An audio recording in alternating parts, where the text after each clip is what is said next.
Dahil nga wala akong pasok ngayong Monday kasi holiday, ako'y aalis. So, 2:46 PM pa nga lang at busy ang aking bebe. So, ako susuklay pa. Ano pang sense ng suklay? Magbabalot din naman. Charis.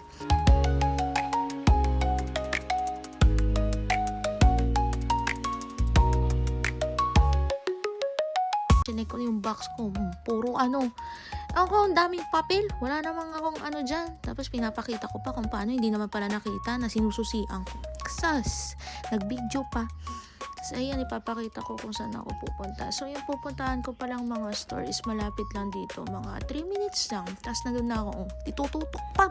Yan yung Sunny. Diyan ako mamimili. Kasi may dyan, may 100 yen sa taas. So, mamimili lang naman ako ng lunchbox. And ng brush kasi nga wala akong brush. Tapos yung lunchbox ko ay na ano nga ba yung tawag doon? Ay, jahe. Nasira. Ay kaka-microwave. Ewan ko. Pero microwavable naman siya. So, ayun. Hindi na ako makikipagtalo. Tapos sunod doon ako sa grocery, sa Sugi.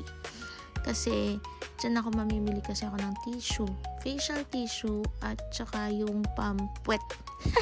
Tapos iniwan ko na nga lang muna dito yung bike. Pinark, tapos iniwan pati yung mga dalahin. Kasi wala namang kukuha dyan, be. Tapos nagreklamo ko dyan na nagka-pimples ako. Tapos ayan na nga, may papakita ako sa inyo. Dito ako bibili ng water. Magkano lang? 4 liters yung kinuha ko. Ayan yung 657. Ano na siya, bibili ka lang yan. Tapos parang lifetime na ata siya, free water. Ipapakita ka lang dyan na barcode sa my camera.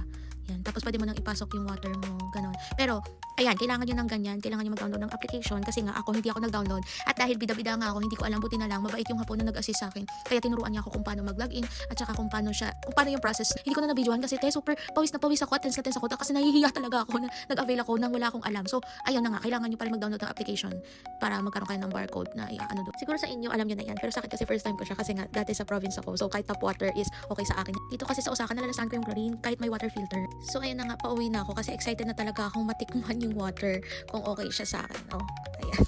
Cheers daw!